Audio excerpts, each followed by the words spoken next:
Charge sheet বুলি যিটো জমা দিছে আমিতো গোটেই ইনভেষ্টিগেশ্যন টীমৰ ওপৰত আমাৰ বিশ্বাস আছেই।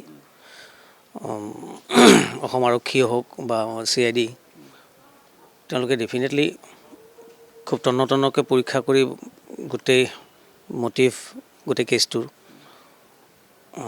অনুসন্ধান কৰি নিশ্চয় চাৰ্জশ্বিট জমা দিছে আৰু সেই বিশ্বাসত আমি বিশ্বাসী, আমি তাতে বিশ্বাস কৰিছোঁ। এতিয়া মিশ্ৰিত প্ৰতিক্ৰিয়া হৈছে, কিছুমানে কৈছে যে প্লেচ অফ অকাৰেঞ্চত যোৱা নাই, POত যোৱা নাই, কিন্তু আমিও শুনিছোঁ গৈছে। কাৰণ CID আমাৰ যিজন মুৰব্বী SITৰ মুন্না প্ৰসাদ গুপ্তা তেখেতৰ আমি চাইছিলোঁ, বাইট চাইছিলোঁ।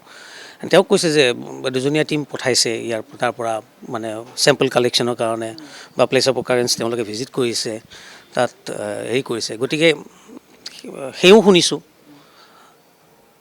এতিয়া নাজানো কোনে কি কৰিছে। এতিয়া আচল কথাটো উদঘাটন হ'ব, গোটেই বস্তুটো পোহৰলৈ আহিব মহামান্য আদালতে বা ন্যায়াধীশে আমাক যেতিয়া শুনানিৰ ব্যৱস্থা কৰিব, তাত যদি এভিডেঞ্চবিলাক ওলাই আহে তেতিয়া গম পোৱা যাব যে সম্পূৰ্ণ তদন্ত প্ৰক্ৰিয়া গোটেই প্ৰক্ৰিয়াটো নিৰ্ভুলভাৱে বা খুব শুদ্ধকৈ আৰু তন্নতন্নকৈ পুংখানুপুংখভাৱে হৈছে। কিন্তু আমি বিশ্বাসী সেইটোতে যে ন্যায় ব্যৱস্থাৰ ওপৰত আমাৰ সম্পূৰ্ণ বিশ্বাস আছে, আস্থা আছে।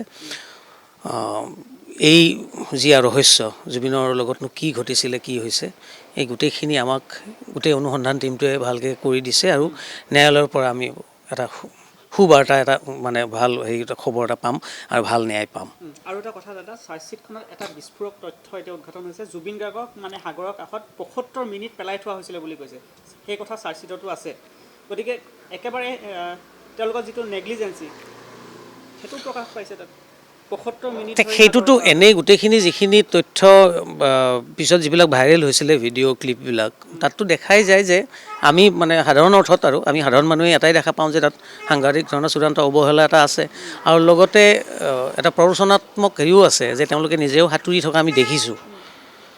যিকেইজন লগত থকা মানুহ তেওঁলোকে সাঁতুৰি আছে, আল্টিমেটলি জুবিনক মানে প্ৰৰোচিত কৰা টাইপ হৈ আছে।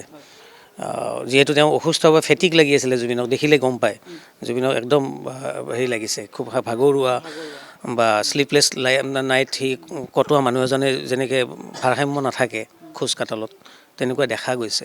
গতিকে এইখিনি কথা হৈছে আৰু লগতে আৰু এটা কথা আছে যে এই যে পেলাই থোৱা হৈছে বা তেওঁৰ লগত চূড়ান্ত অৱহেলা হৈছে, এইখিনি কিন্তু তাত থকা যিখিনি প্ৰৱাসী অসমীয়া আছে তেওঁলোকেহে ভালকৈ ক'ব পাৰিব তেওঁলোকৰ পৰা কি তথ্য ওলাইছে, SITয়ে কি তেওঁলোকৰ পৰা আহৰণ কৰিছে প্ৰমাণ সাক্ষ্য, সেইখিনি কথা যদি চাৰ্জশ্বিটত আছে বা তেওঁলোকক যদি সঁচাকৈয়ে তেওঁলোকক ভালদৰে জেৰা কৰা হৈছিলে, গতিকে সেই তথ্যৰ ভিত্তিত হয়তো আমি মহামান্য আদালতে আমাক এটা সুন্যায় এটা দিব পাৰিব। আমি সেইটোতে বিশ্বাসী। লগতে দাদা শ্যামকানু মহন্তই অমিত প্ৰভা মহন্তক এটা মানে উইস্কিও দিছিলে বুলি কৈছে যে সেইবিলাক বস্তু চাৰ্জশ্বিটতে আছে, মানে উইস্কি পেক তুলি দিছে। সেইবিলাকতো আমি নাজানিম, এতিয়া সেইটো গোটেই তদন্ত কমিটিহে ক'ব পাৰিব। অমৃত প্ৰভা মহন্তৰ গৈছিলে নাচিবৰ কাৰণে বা গীত গাবৰ কাৰণে গৈছিলে, আৰু যেনেকৈ আমি ইয়াত বিভিন্ন অনুষ্ঠানত দেখা পাওঁ।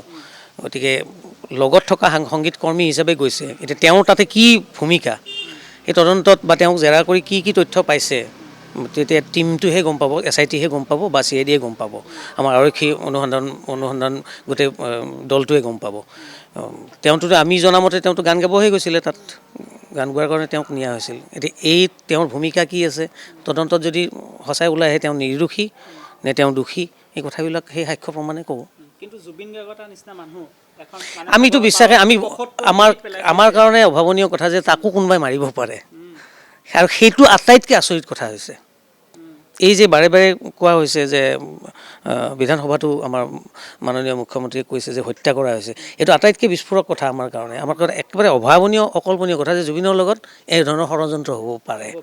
সেই বিশ্বাসটো এতিয়াও কৰিব পৰা নাই, তাৰ লগত কোনে কৰিব পাৰে এইবিলাক কাম।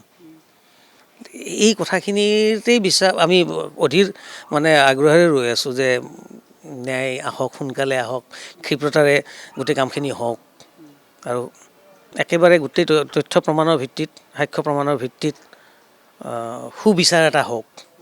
আমি সেইটো বিচাৰিছোঁ, যাতে যদি কোনোবা অপৰাধী সঁচাই আছে, তাৰ লগত যদি সঁচাই ষড়যন্ত্ৰ হৈছে, তেতিয়াহ'লে সেই অপৰাধীও যাতে কোনো সুৰুঙাৰে ওলাই যাব নোৱাৰে। চাৰ্জশ্বিটখনক লৈ আপুনি দাদা আপুনি সন্তুষ্ট নে ছেটিছফাই নে দাদা যিখন এতিয়া দাখিল কৰা হৈছে ইতিমধ্যে এই কথাখিনি শুনি পেলাই আমাৰ লাগিছে যে ঠিকেই আছে, টিমটো ভালেই দিছে বুলি আমি গম পাইছোঁ। যিখিনি কাম কৰিছে সেইখিনি হাইক কম। কিন্তু এটা কথা থাকিলে তাত যে প্ৰৱাসী অসমীয়াসকলক যে আহিছিল, বাকী যেনেকৈ তেওঁ যিহেতু শেষ মুহূৰ্তত গোটেইখিনি আছিলে, তেওঁলোকক কিয় গ্ৰেপ্তাৰ কৰা নহ'ল, বা তেওঁলোকক কিয় মানে জিম্মাত কিয় লোৱা নহ'ল? যদি তেওঁলোকৰ ওচৰত আৰু কিবা প্ৰমাণ আছিল নিশ্চয় নষ্টও হৈ যাব পাৰেতো।